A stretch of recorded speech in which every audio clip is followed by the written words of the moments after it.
নমস্কাৰ, মোৰ ভিডিঅ'লৈ আপোনালোক সকলোকে স্বাগতম জনাইছোঁ। ৰাতিপুৱা চাকি দিয়াৰ পৰা আৰম্ভ কৰিছোঁ। তাৰপিছত চাকি দি খালোঁ মই গৰম পানী। এনেকৈ গৰম পানী খাব লাগে, স্বাস্থ্যৰ কাৰণে ভাল। পাকঘৰত গ'লোঁ, পাকঘৰত যাই আকৌ ৰাতিপুৱাৰ সাজৰ কাৰণে যোগাৰ কৰিব। ৰাতিপুৱা চব্জি, ভাত, দাইল এনেকৈ মই বনালোঁ।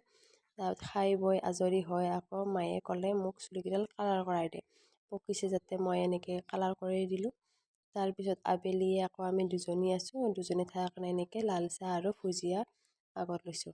খালোঁ, খাই বৈ তাৰপিছত মই মুখত লগালোঁ আকৌ হালধি এনেকৈ মাজে মাজে লগাব লাগে, স্কিনৰ কাৰণে ভাল। আৰু স্কিনখন বহুত ড্ৰাই হৈ গৈছে, ফাগুনৰ মাহ বতাহ দি আছে, সেইকাৰণে এনেকৈ মই হালধি লগাই ল'লোঁ। হালধি লগাই লৈ আকৌ ধুই আহিলোঁ মই ক্ৰীম চিম লগালোঁ, লিপষ্টিকো অকণমান লগাই ল'লোঁ। মাজে মাজে পোষ্ট দেখিছে। তাৰপিছত আমি গ'লোঁ ছাতৰ ওপৰত, ছাতৰ ওপৰত যাই ইমান ভাল লাগিছে ভিউটো।